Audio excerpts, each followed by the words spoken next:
The dead body of a man named Santimoy Chakma was found under Chailengta Bridge located in Longtharai Valley on Wednesday morning. Santimoy Chakma was a resident of Chailengta village. The Chailengta police immediately arrived at the scene after the incident report. The dead body of a man named Santimoy Chakma was found under Chailengta Bridge located in Longtharai Valley on Wednesday morning. With that, the villagers were shocked and astonished by the incident. Santimoy Chakma was a resident of Chailengta village. The Chailengta police immediately arrived at the scene after the incident report. With the sources came to know that at around 9 p.m. on Tuesday, Santimoy Chakma with one of his friends went to pay his debt and consequently did not return home. Later on, Wednesday morning, his dead body was found under Chailengta Bridge located in Longtharai Valley. The Chailengta police immediately arrived at the location soon after they got the information about the dead body.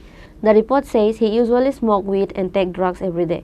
With that, the people assumes he may died because of losing consciousness and fall down from the bridge. However, the actual fact that his death incident will come to know soon after the post-mortem, says the Chailengta police. আজকে 3 তারিখ সকালবেলা আমাদের 140 ব্যাটালিয়নের CRPF যে শৈলেংটাতে camp ওনার ওখান থেকে inspector Joydeb Goswami আমাকে inform করলেন যে ব্রিজের নিচে তাদের অ্যাডজাসেন্ট যে সিআরপিএফ ক্যাম্প তার নিচেই একটা লোক একটা পড়ে আছে। তো আমরা আসি, ফায়ার সার্ভিসকেও খবর দিয়ে দেখেছি লোকটা মৃত। প্রথমে আমরা আইডেন্টিফিকেশন করতে পারিনি লোকটা, এখন আমরা আইডেন্টিফিকেশন করলাম যে পাশেরই তিলকপাড়ার নাম স্যার শান্তিজয় চাকমা, বয়স 35-এর মতো অনুমান। তার যে দাদু তার আইডেন্টিফাই করলো। আর বাবার নাম কালীজয় চাকমা, তিলকপাড়া। কী কারণে মৃত্যু হতে পারে স্যার? লোকটা যতটা খবর পেয়েছি তার পরিবারের সঙ্গে আমরা কথা কইছি, তার ওয়াইফের সঙ্গে কথা কইছি, তার দাদু ছিল এলাকার মানুষের সঙ্গে। তো সে ড্রাগ এডিক্টেড ছিল, ড্রাগস নিত, গাঁজা টাঞ্জাও নিত, এমনটাই হতে পারে। এখন আমরা যেটা দেখলাম যে তার নাকে দিয়ে একটু রক্ত বের হয়েছে, বডিটাও উপর দিকে ছিল, পাগুলি উপর দিকে ছিল একটু উঁচু জায়গাতে, আর নিচের দিকে ছিল মাথাটা, একটু ব্লিডিং আছে। মনে হইতেছে ইন্টারনাল কোনো ইয়ের কারণে, এটা অতিরিক্ত যদি সে মাদকাসক্ত থাকে তাহলে ইন্টারনাল হয়তো কোনো হ্যামারেজের কারণে হতে পারে বা অন্য কোনো কারণেও হতে পারে। এটা ডাক্তার আমরা পিএম এখন করাবো। পিএমের পরে আমরা আমাদের এলটিবি সাব ডিভিশনাল হসপিটালে ওইখান থেকে আমরা যখন পিএম রিপোর্ট করবো তখন আমরা ক্লিয়ার করতে পারবো। স্যার আপনার নাম? অনুমান মানে এটা আঘাতের কোনো চিহ্ন নাই শরীরে, কোথাও কোনো আঘাতের চিহ্ন নাই। ড্রেস পরা, কালো গেঞ্জি এবং প্যান্ট পরা।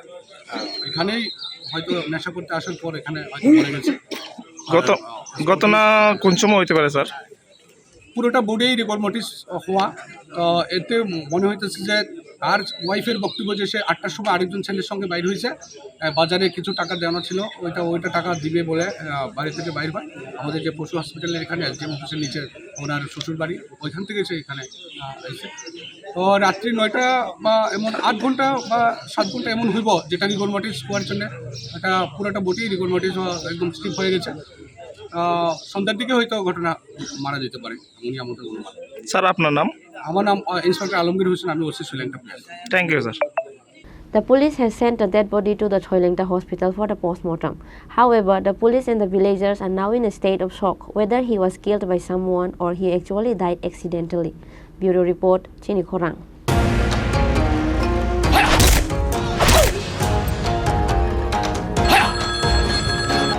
প্রণাম নেবেন মিশ্র বাবু।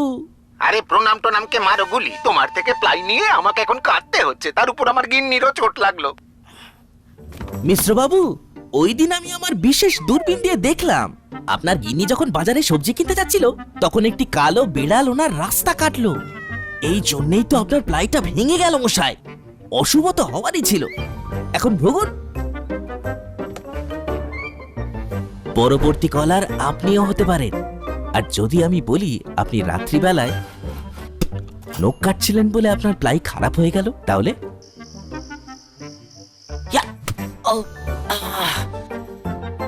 সত্যি কথা বলতে কি, যদি আপনি প্লাই স্টোরি থেকে প্লাই কিনতেন তাহলে আপনাকে আজ এই দুর্দিনটা দেখতে হতো না।